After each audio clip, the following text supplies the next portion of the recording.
Salam sejahtera bagi kita semua. Assalamualaikum warahmatullahi wabarakatuh. Waalaikumsalam warahmatullahi wabarakatuh. Bapak dan Ibu sekalian, saya perkenalkan, ini teman saya, Mas Trisno. Saya kenal beliau tuh mulai tahun 98.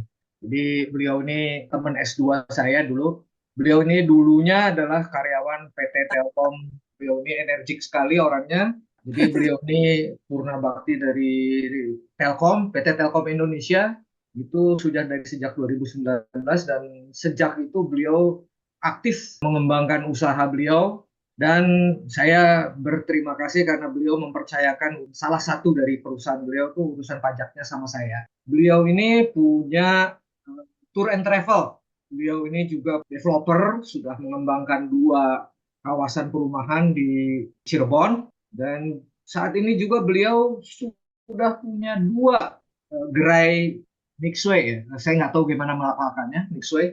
Satu di Cirebon, satu lagi di Sukabumi ya, di Pelabuhan Ratu. Pada malam hari ini kita akan sistemnya adalah sistem diskusi panel ya. Dan kita semua akan menjadi panelisnya dan beliau akan menjawab pertanyaan-pertanyaan kita. Untuk nyari beliau untuk bisa berbicara di hari Jumat ini, wah sibuknya luar biasa. Jadi topiknya adalah pensiunan berbisnis siapa takut. Mas Trisno, Ya, makasih Pak Hendra. Selamat malam Bapak Ibu sekalian. Suatu kehormatan bagi saya untuk sharing. Saya tinggal di Bandung, sering ketemu dengan Pak Hendra. Sesuatu yang ingin saya pelajari. Anak saya semuanya tiga. Terpikir oleh saya adalah kalau laki-laki ini kan menjadi tulang punggung keluarga, punya dua pilihan kalau saya melihat. Pilihannya dia akan bekerja, artinya melamar ke suatu institusi atau suatu perusahaan. Kemudian atau pilihan lain adalah mandiri, berusaha sendiri gitu ya. Kalau kerja barangkali saya punya pengalaman gitu ya. Jadi artinya kalau bekerja ini nanti strateginya gimana karena saya mengalami dengan berbagai situasi gitu ya. Misalnya di BUMN mungkin ada faktor-faktor. Kadang-kadang kita di teknik industri kan bisa performance, tapi kadang-kadang ada unsur yang lain, faktor lain. Itu pengalaman mungkin saya bisa sharing ke anak saya gitu ya. Tapi kalau di bisnis, kebetulan di keluarga besar saya itu kelihatannya tidak ada, sehingga saya mencoba mempelajari atau menerjuni atau melakukan, sehingga nanti anak saya barangkali punya choice gitu ya. Jadi ternyata kalau usaha itu seperti ini, kalau kerja seperti ini gitu ya. Jadi motivasinya lebih ke situ Pak Indra. Jadi saya ingin memberi pengalaman. Jadi kalau menurut saya sebagai orang tua ini perlu juga memberi referensi sehingga anak tahu kalau dia ngambil keputusan pilihannya apa bekerja atau mau bisnis, dia tahu persis apa yang perlu dilakukan. Jadi lebih motivasinya ke sana Pak Indra. jadi motivasinya itu lebih kepada ke pendidikan anak ya Pak. Iya, memberi motivasi atau mengajari atau ikut mengembangkan lah gitu ya bersama-sama gitu. Kalau nggak salah dari tiga itu dua jadi pengusaha sekarang ya Pak ya. Memotivasi putra gitu ya.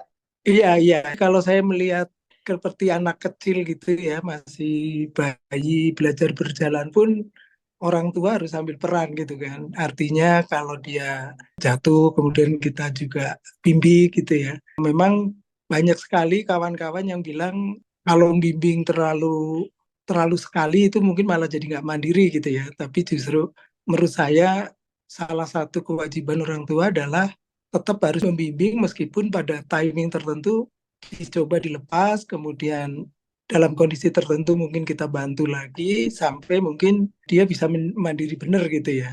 Oke, Mas Trisno. Pertanyaan nomor dua nih, gimana sih kiat-kiatnya bisa punya bisnis sebegitu banyak ya, hanya dalam jangka waktu 5 tahun, Mas Trisno? Ya, jadi kalau saya pernah berpikir sebenarnya apa sih yang membedakan kerja dengan bisnis gitu ya. Waktu itu saya banyak posisi di pekerja gitu. Jadi saya kepikir waktu itu mempelajari cash flow kuadran gitu ya. Di cash flow kuadran itu kan ada kuadran employee, kemudian self employee, kemudian business owner dan investor. Nah, waktu itu saya posisi adalah employee gitu. Nah, kemudian pilihannya adalah dari 4 kuadran gitu, pilihannya kemana yang paling menjadi menarik gitu ya. Jadi kalau ke self employee tentunya perlu pengembangan diri yang lebih dalam lagi gitu karena harus spesialisasi.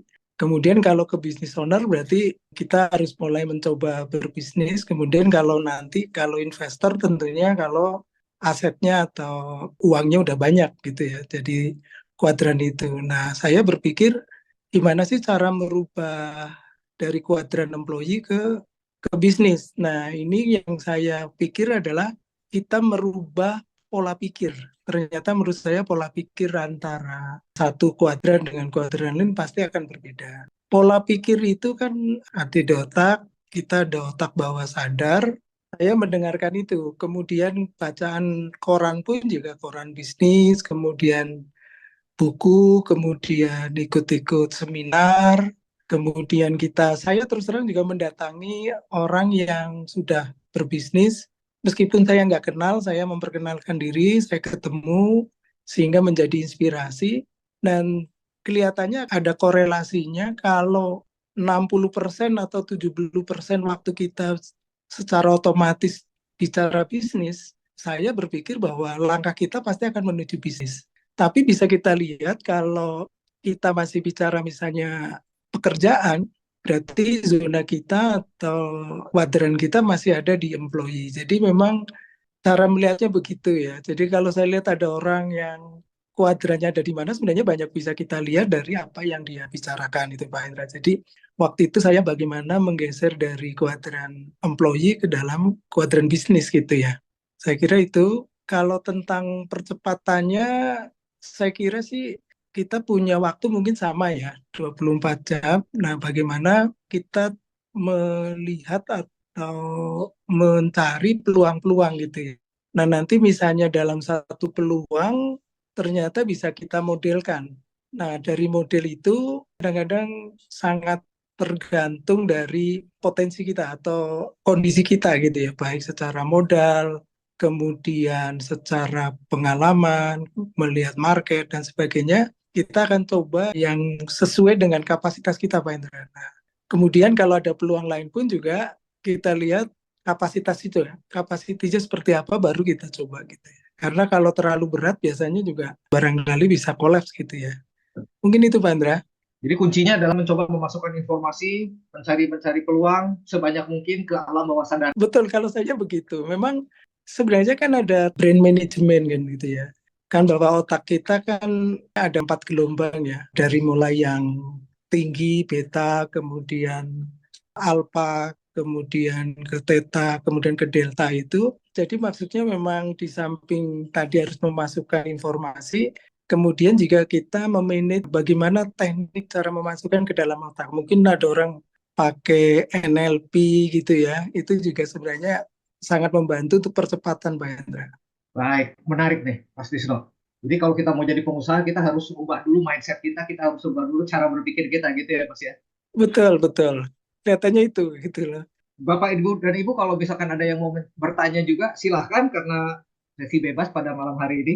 Mas Trisno akan bersedia untuk menjawab semua pertanyaan yang Bapak Ibu lontarkan pada malam hari ini.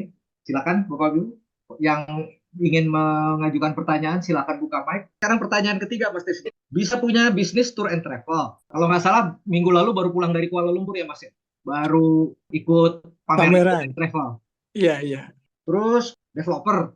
Terus bisa punya outlet Mixway. Itu dari mana Mas datang gagasan-gagasan untuk Jadi ini Pak Indra, saya juga masih mencari bisnis mana sih yang returnnya paling bagus gitu ya. Jadi kalau kita melihat investasi itu kan harus lebih tinggi dari inflasi kan, prinsipnya kan begitu kan. Jadi kalau saya melihat ada pasar uang, kemudian lebih menarik pasar modal gitu ya. Kemudian ada bermain properti, ada di bisnis real itu gitu ya. Nah, saya juga terus terang masih mencoba nih. Jadi kalau ditanya kok beberapa dimasuki, mana sih yang sebenarnya paling menarik returnnya gitu ya. Jadi saya punya pengalaman misalnya di Mixu gitu. Nah, Mixu itu dengan modal satu titik misalnya sekian ratus gitu ya. Kemudian berapa sih balik modalnya gitu ya. Itu kita kita coba. Jadi kalau pertanyaan kok dicobain gitu sebenarnya masih coba-coba gitu. Kemudian kemarin kita juga ada kafe Pak Indra ya, ada kafe juga itu di Bandung juga. Nah ini juga lagi kita pelajari gitu. Kemudian misalnya properti pun juga ternyata tidak yang benchmark saya tidak sesuai dengan yang saya benchmark. Ternyata ada beberapa variabel yang ikut menentukan berapa returnnya gitu ya. Misalnya kalau di properti itu berapa sih luasan tanah yang kelihatannya returnnya secara umum kan marginnya itu misalnya 25% gitu ya. Tapi kok kenapa saya nggak nyampe? Karena luasan saya itu kurang dari 1 hektar. Itu fixed cost-nya itu ternyata udah tinggi gitu ya dibandingkan dengan 2 hektar dan 3 hektar. Karena kan luasan itu terkait dengan unit rumah yang dibangun. Di situ, oh berarti saya harus harus bermain di berapa gitu ya. Jadi itu juga jadi pengalaman. Jadi tapi kita melihat juga returnnya lama. Kenapa? Karena kita setup aja itu hampir setengah tahun lebih. Nah, kemudian dari beberapa model yang saya buat, sekarang saya Pak Indra main di perumahan yang ada di sekitar kita. Jadi saya juga baru mulai Pak Indra ini ada beberapa rumah di klaster gitu ya, yang kecil, tapi di suatu komplek. Ternyata menurut saya lebih baik. Karena apa? Saya beli rumah itu bisa langsung jualan. Tadi juga baru diskusi sama arsitek. Arsitek jadi saya udah bisa jualan sambil ngurus izin IMB dan split sertifikat gitu ya. Tapi sudah bisa jualan Pak Indra. Kenapa? Karena environment-nya udah terbentuk. Jalan sudah ada, listrik sudah ada, kemudian air sudah ada, pembuangan air sudah ada. Jadi ini lebih menarik untuk kapasitas yang saya mampu gitu ya. Nah itu saya coba juga Pak Indra. Kemudian tour and travel gitu. Dalam kondisi yang seperti ini kita harus sebenarnya sekarang udah bergeser tour travel Pak Indra. Jadi secara data itu kan sekarang yang menggunakan jasa tour and travel ini dengan adanya teknologi mudah cari transportasi, mudah cari penginapan, kemudian destinasi juga mudah diakses. Ini banyak orang yang menggunakan perjalanan sendiri. Nah, ini kalau dari data tinggal 14,9. Nah, 14,9 itu ada di mana? Ternyata kebanyakan ada di corporate. Nah, kita juga ke sana cuma corporate itu biasanya piutang gitu kan. Model ini yang paling cocok itu nanti digabung dengan apa gitu Pak Indra. Jadi adanya beberapa yang dicoba ini sebenarnya bagaimana mengoptimalkan kapasitas yang kita miliki Pak Indra. Jadi artinya orang lihatnya kok banyak ya, berarti banyak marginnya, banyak ini ternyata belum seperti itu. Tapi sudah kita mulai terus lah gitu, mana yang paling menarik gitu ya. Nah, memang akhirnya memang menemukan beberapa bisnis model yang returnnya cukup menarik. Jadi beberapa yang kayak mix itu mungkin akan kita geser gitu Pak Hendra. Kedepannya kita geser gitu ya. Jadi kalau properti sekarang modelnya saya tidak klaster yang cukup luas, tapi bermain di beberapa rumah di suatu lingkungan yang sudah terbentuk Pak Hendra. Jadi itulah untungnya kalau kita berani nyoba aja Pak Indra. Kalau menurut saya gitu. Tapi tidak diartikan banyak duit gitu ya. Jadi kuncinya coba dulu ya Mas ya. Iya, tapi ya memang perlu dihitung juga Pak Indra. Artinya ya meskipun tadi coba, tapi yang kita dengar manisnya dulu kan. Kayak perumahan itu kok menarik, manis gitu kan. Meskipun dicoba ternyata nggak sesuai karena mungkin ada faktor atau variabel yang ternyata orang kan bilangnya variabelnya ideal semua kan. Tapi pada saat kita coba ternyata variabel kita ada yang tidak ideal kan gitu. Tapi ya secara margin sih saya jalankan masih ada lah ya. Cuma bicaranya kalau tadi kembali ke definisi investasi ini masih menarik nggak kan? Tadi kan harus di atas inflasi kan gitu ya. Gitu Pak Indra. Baik, Mas Tisno. Ini menarik. Jadi memasukkan informasi tentang bisnis sebanyak-banyaknya ke dalam alam bawah sadar, kemudian berani mencoba. Yang saya tahu lagi sekarang Mas Trisno aktif di pengolahan limbah. pengolahan sampah.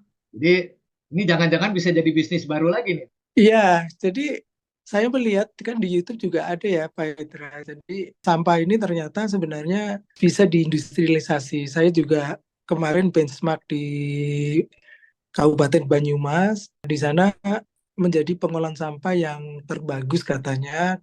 Ternyata di sana juga bisa diolah beberapa sampah. Memang kemarin ada suatu, kadang-kadang bicaranya kapasitas produksi Pak Indra. Jadi kemarin sampah itu bisa diolah dengan biaya investasi yang cukup tinggi untuk pengolahan bekas-bekas plastik gitu ya. Saya belum tahu apakah di sana masih numpuk Pak Indra.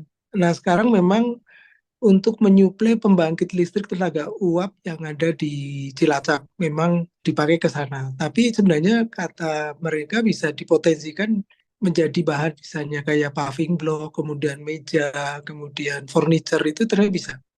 Nah di Bali juga ada YouTube-nya itu juga menarik gitu ya. Jadi saya kebetulan jadi pengurus RW sehingga tiap pagi itu kadang-kadang saya ke tempat pengolahan sampah, saya bikin pengolahan sampah mandiri. Kemudian dari sana kita coba gitu ya, bikin insinerator, kemudian ada POC, pupuk organik cair, kemudian ada kompos dan sebagainya. Sebenarnya dalam kapasitas tertentu itu bisa dibisniskan. Nah, kemarin saya juga benchmark Pak Indra, ternyata di Bale Endah ada seorang pengusaha yang cukup sukses sebenarnya, dia sekarang masuk ke sampah. Nah, kemudian saya ngobrol sama beliau, saya bilang gini, Pak, kalau kita kan sama-sama usaha lah gitu ya, saya usaha, apa usaha, misalnya kita ngomong pasar modal lah gitu ya, pasar modal ini kan kalau obligasi sekitar 8%, kalau saham mungkin bisa 13%, itu pun berisiko. Nah, kira-kira kalau kita pingin ROI-nya 10% gitu, itu kan kalau kita pingin 50 juta per bulan, setahun 600 berarti modal kita 6M kan maksudnya. Kalau di pasar modal nih saya bilang.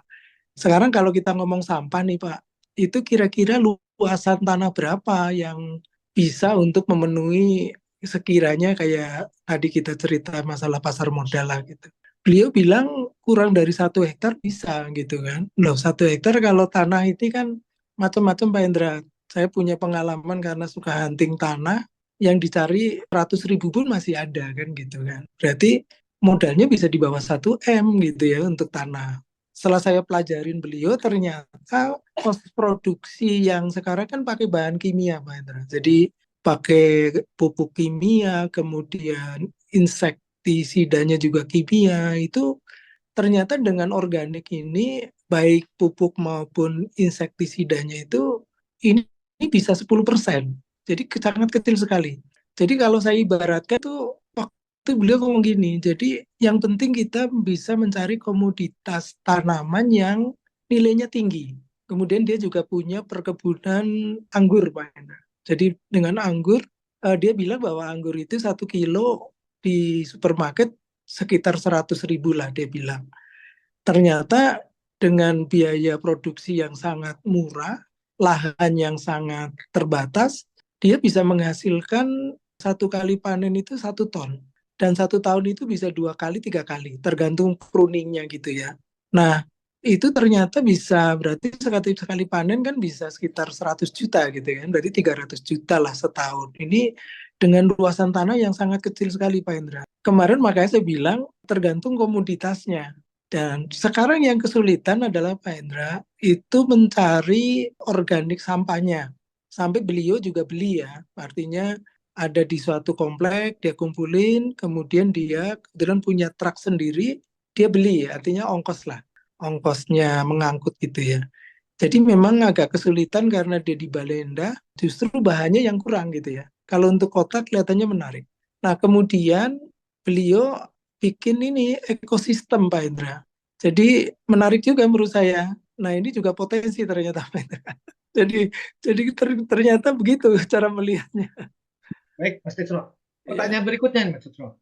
Ini nyoba, nggak takut nih gagal nih, Mas Tisno. Kan Jadi orang mau bisnis itu kan ditakut-takutinnya gini, awas nanti kejeblos, awas nanti kejeblos, awas nanti kejeblos. Kan gitu. jadi katanya begini Pak Indra, kalau kita bisnis berhenti itu baru namanya gagal gitu kan. Kalau nggak berhenti-berhenti berarti nggak gagal kan gitu ya. Meskipun belum sesuai dengan yang kita harapkan. Tapi makanya yang penting menurut saya yang pertama secara industrinya menarik. Kalau hasilnya tidak menarik berarti ada sesuatu yang perlu kita perbaiki kan gitu ya. Karena saya juga bisnis tour travel ini kan 15 tahun gitu ya, Pak Indra, dengan mengalami berbagai kondisi lah. Kemarin yang terparah adalah kondisi pandemi kan gitu kan. Ya saya bersyukur tidak mengeluarkan karyawan, masih bisa. Nah memang hikmah dari pandemik ini, saya justru masuk properti Pak Indra. Jadi karena ada excess cash yang bisa saya manfaatkan, saya melihat bahwa bisnis yang kira-kira tidak banyak di ruangan gitu kan. Jadi banyak di lapangan gitu. Makanya saya lah mulai masuk propertinya. Memang di properti ya cukup berdarah-darah gitu kan. Artinya karena kita nggak tahu bagaimana cara mengurus perizinan, bagaimana ngurus tanah, artinya landscape gitu ya, menata paving itu ya cukup banyak harus belajar lah gitu ya Pak Indra. Kalau intinya sih menurut saya kita siap untuk tidak selalu dalam kondisi yang baik, tapi kita siap untuk mencari solusi. Kalau menurut saya sih gitu, Pak. Ya berdoa juga gitu kan. Intinya begitu, Pak Indra. Jadi menurut saya kalau kita udah mempersiapkan diri, mungkin kita akan lebih enteng lah. Jadi kuncinya adalah secara mental udah siap bahwa saya bakal kena masalah gitu ya Mas ya. Iya, iya. Jadi kalau menurut saya memang gitu, Pak Indra. Yang sering keliru itu menurut saya nih. Kalau kan kebetulan teman-teman saya banyak yang bisa dibilang ketipu lah. Istilah ketipu menurut saya sebenarnya kalau saya mikir sih enggak ya. Karena kita yang bodoh aja gitu. Jadi ada orang punya kepentingan, kitanya nggak ngerti ya itu ya. Makanya menurut saya sih kalau kita belum tahu masih tidak efisien lah. Mungkin bilangnya lebih enak begitu. Nah ya mungkin wajar gitu kan. Tapi karena kita perlu siap, makanya yang penting mitigasi risiko. Jadi orang bisnis itu menurut saya bukan ngomong ini marginnya berapa, terus nanti akan dapat berapa. Itu kadang-kadang saya tuh nomor dua. Nomor satu mitigasi risiko. Jadi mitigasi risiko tuh misalnya nih Pak Indra, ada orang nawari saya kemarin bisnis susu kambing gitu ya. Kan ngitungnya enak banget Pak Indra. Satu kambing menghasilkan sekian liter, kalau punya sekian kambing kali sekian, di harga pasar sekian gitu kan, berarti untungnya sekian gitu kan. Kalau saya pertanyaannya mungkin nggak begitu. Saya bilang gini, tahu nggak sih kalau kambingnya sakit gitu, ciri-cirinya apa gitu kan. Kalau sakit solusinya apa? Dibawa ke dokter atau ke dukun, saya bilang gitu kan. Terus kalau misalnya sumber makannya dari mana? Kemudian kalau sumbernya nggak ada alternatifnya apa gitu kan. Nah, lebih ke mitigasi risikonya dulu, Pak Indra. Kalau ke hasilnya yaitu bonus lah, kan gitu ya. Nah, saya kadang-kadang memasuki itu sering mitigasinya dulu yang saya pikirin, Pak Indra. Jadi sebelum masuk yang harus dilihat adalah apa sulitnya gitu ya. Iya, iya. Jadi yang kira-kira mengkhawatirkan kita lah, kan gitu ya. Mungkin kalau variabelnya banyak kan belum tentu kita tahu semua. Tapi setidak-tidaknya kita banyak mempertanyakan resiko-resikonya lah gitu ya. Mungkin Contoh misalnya pertanyaan Contoh misalnya berikut, properti kan gitu. Kayak properti kan kalau saya kejeglung saya masih punya aset kan gitu Pak Indra. oh, kalau sampai kejeblos masih punya aset gitu ya. Iya, jadi yang penting mitigasi risikonya dulu gitu kan. Baik, pertanyaan berikut Mas Tisno. Ini umur 61, jalan-jalan Iya. kemana-mana, sampai ke Banyumas lah, sampai ke mana lah, sampai ke Kuala Lumpur lah. Ini jaga kebugarannya gimana caranya, Mas? Ya ini Pak Indra, saya waktu itu berpikir gitu ya. Jadi kalau semakin tua katanya kan semakin penyakit datang gitu kan. Wah kadang-kadang mengerikan juga gitu kan. Terus banyak kawan-kawan yang kena stroke, kemudian sakit lah gitu ya. Akhirnya saya belajar lah gitu ya. Belajarnya mungkin dari YouTube gitu kan. Bagaimana sehat. Jadi ternyata sekarang saya menemukan yang menarik adalah yang pertama yang low carb high fat gitu ya. Low carb high fat itu ternyata kalau kita lihat kan karbonya ini kan terkait dengan insulin gitu ya dari gula darah ini kan. Ini kan banyak sekali orang yang kena diabetes gitu. Sumber dari banyak penyakit itu dari diabetes. Jadi itu saya lakukan karena kalau karbo low itu berarti gula darahnya tidak terlalu tinggi kan gitu ya.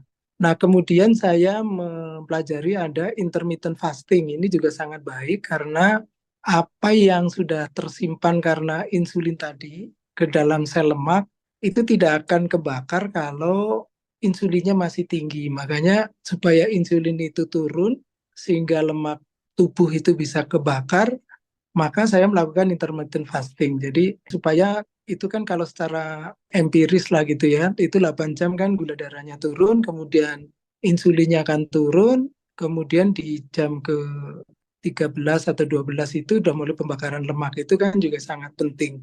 Jadi ada yang menarik juga dari YouTube-nya Sin Omara dari Amerika, ini konsultannya Bill Clinton untuk kesehatan, performan kesehatan itu, bahwa visceral fat itu sangat inflamatori. Jadi itu juga terkait dengan visceral fat itu kan juga sebenarnya lemak dalam tubuh ya, dalam perut. Nah, ini juga sangat berbahaya. Nah, ini ternyata kunci-kunci itu membuat badan kita tuh lebih, ya kalau dia bilang kan body performance ya. Jadi tubuh kita semakin punya daya tahan atau energi yang lebih bagus. Nah, itu bagus Pak Indra kalau menurut saya. Tapi kata kuncinya ya menurut saya sih sederhana, hanya low carb high fat, kemudian intermittent fasting, dan yang ketiga saya kira otot gitu ya. Nah, jadi otot ini kan kaitannya dengan orang tua mudah jatuh gitu kan. Jadi otot itu saya lakukan dengan weight training ya. Jadi pakai beban lah. Beban itu bisa beban dari tubuh. Jadi misalnya kita push up, kemudian kita squat, kemudian crescent leg, itu juga sebenarnya cukup itu ya. Itu cuma termasuk otot itu adalah penyimpan gula terbesar. Jadi hanya 3 aja sih Pak Indra yang saya lakukan gitu ya. Saya kira itu Pak.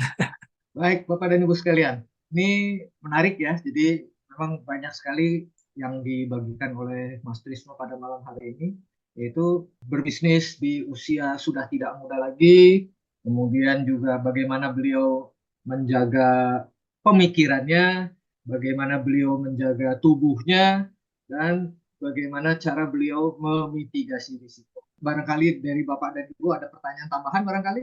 Pak Sulistyo? Terima kasih atas sharing pengalamannya yang luar biasa. Mas Slamet nih ada mentornya nih, Mas Trisno nih. Pak Tristo, Bapak tuh memulai usaha bisnis tuh ketika Bapak masih bekerja atau ketika Bapak sudah pensiun sih, Pak? Bagusnya mana, Pak? Ketika kita masih bekerja, kita memulai bisnis, atau ketika pensiun yang kita punya waktu luang, Pak? Sedangkan ketika kita usia pensiun waktu luang, itu kan performance kita atau mungkin secara keuangan juga agak sedikit kendala. Seperti itu sih, Pak. Kalau menurut saya sih sebenarnya gini Pak, sebenarnya malah menurut saya masih kerja itu kita udah mulai Pak, menurut saya. Karena ada backup Pak ya. Jadi yang tadi Pak Indra sampaikan memang bisnis ini kan kadang-kadang bisa diambil Pak. Tapi filosofinya saya ambil di depan.